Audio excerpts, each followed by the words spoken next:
Hello everyone. Today we will be doing a dictation from Progressive Magazine, February 2026. I will be dictating exercise 13. We will start the dictation in 10 seconds.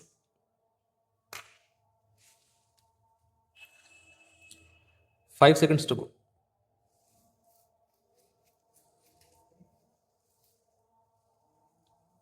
Start. Sir, I now come to the more important part of this bill, which is the heart of the bill, the core of the bill. This is about the rate of tax. I will presently read portions from the Chief Economic Advisor's report. The heart of this bill is what the tax will be. It is not a matter between the Union Finance Minister and the State Finance Ministers. There is a third line to the triangle. That is the people of this country. Every Union Finance Minister wants to maximize revenues.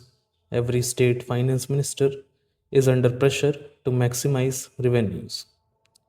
There is nothing wrong with that, but please remember we are dealing with an indirect tax. An indirect tax, by definition, is a regressive tax. Any indirect tax falls equally on the rich and poor.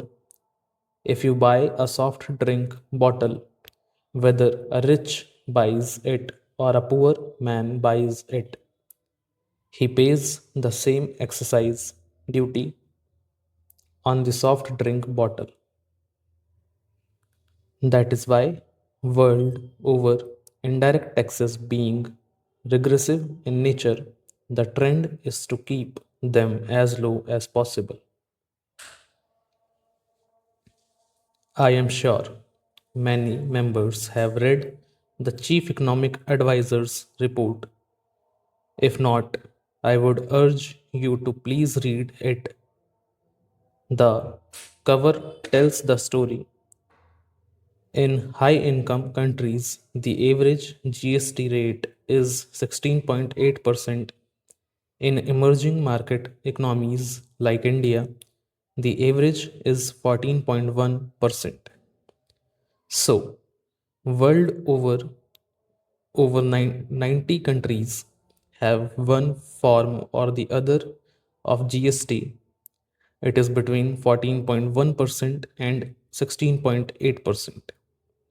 The idea is being an indirect tax, it should be kept as low as possible. The taxes that fall more on the rich and less on the poor are income tax and corporate tax. Those are the taxes consistent with other goals which the country have. Those are the taxes which must be of principal sources of revenue. In fact, for many years in this country, there is a complete tax distortion. The collection from indirect taxes is larger than the collection from direct taxes. I think we crossed the line sometime in the year 2006 or 2007. Maybe in 2008, we crossed the line when the collection from indirect taxes overtook the collection from direct taxes, and that remains so even today in our country.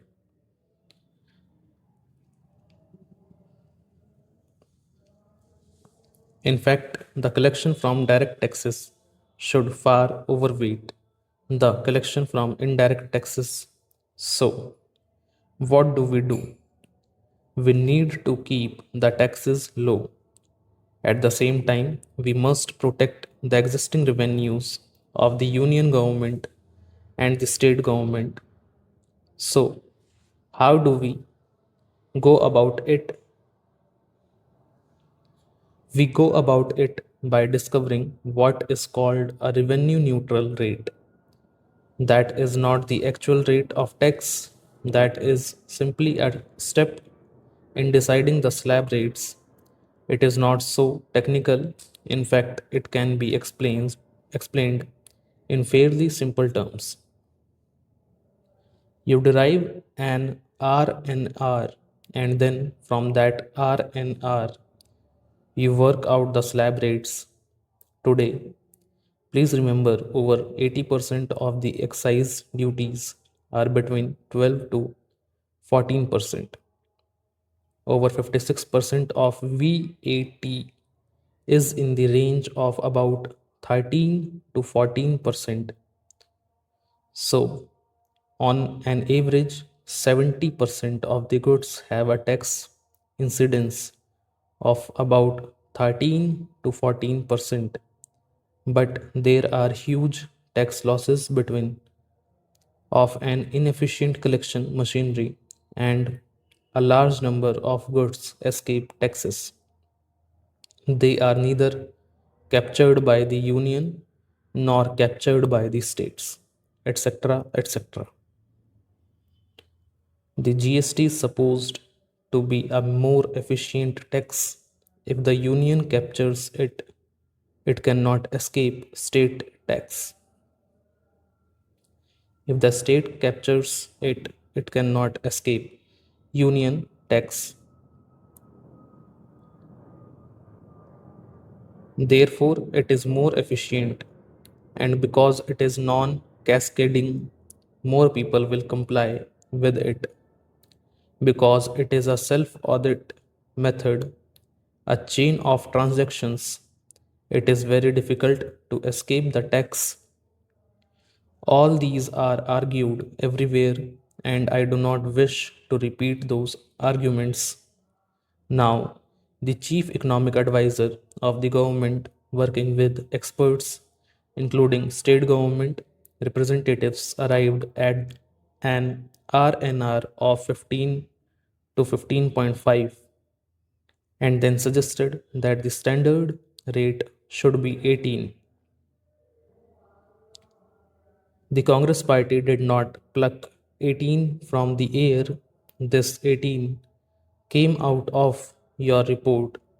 The standard rate must be 18. You can have then a lower rate less than 18, and you can have a demerit rate of more than 18. But the standard rate, the rate that will apply to most groups and most services, must be 18. And the chief economic advisor has argued very cogently that 18 alone will make it non inflationary, acceptable to the public, and an efficient way of taxing without tax evasion. Now, when we say cap the tax rate, what are we saying?